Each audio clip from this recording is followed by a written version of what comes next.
Šodien Andrejsalā notiek Rīgas līča regate. Saulē spīdot un vējam pūšot burās, regatē bija krāšņa atklāšana.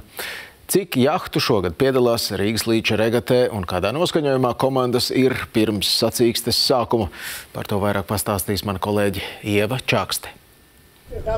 Ar buru jahtu parādi Daugavā un svētku programmu Krastmalā šodien sākušās viens no lielākajām burāšanas sacensībām Baltijas reģionā – Rīgas līča regate. Ļoti patīkami, ka daudz cilvēku satikuši un gaida vēl tālāk, kas būs. Taisamies skatīties laivas un kā izstāst viņas no dažādām valstīm. Mēs pirmo reizi esam. Jā, un ceram, ka mums ļoti iepatiksies un nāksim vēl. Ļoti gaidam. Es ceru, ka burnieki, es pat nevaru iedomāties, kā viņi šajā vējā tiks galā, jo es saprotu, ka viņu būs ārkārtīgi daudz, kādi 70 komandas. Tas ir, ka Rīgai pietrūka kā baltas būras mūsu ūdens akvatorijā. Lai cīnītos par Latvijas jūras burāšanas čempionāta titulu, šogad piedalās vairāk nekā 60 komandas no Latvijas, Lietuvas, Igaunijas, Polijas un Somijas. Ja laiks būs labvēlīgs, tad rīt pirmo posmu aizvadīs burātāji Rīgā.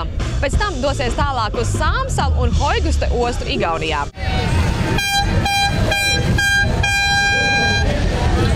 Viena no stiprākiem Baltijas burātājiem pieteikušies, tāpat tās ir komanda no Polijas un no Somijas. Es teiksim tā, Baltijas burāšanas zieds ir savācies.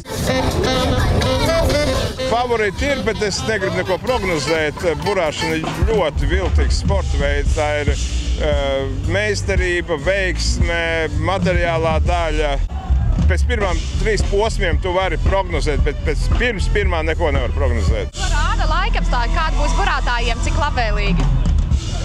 Patreiz ir tā, ka nekas foršs nav, vējš pūš gan daudz, un tas ir liels pārbaudījums ne tikai burātājiem, bet arī tiesnešiem, lai varētu pieņemt pareizo lēmumu vai laist jūrā cilvēks vai nē. Rīgas līča regate turpināsies visu nedēļu un noslēgsies Hoiguste ostā Igaunijā. Sacensību norisei var sekot līdzi regates mājaslapā www.gor.lv. Ieva Čakste, Aivars Baltmans, TV3. Lai labs ceļavējš regatē.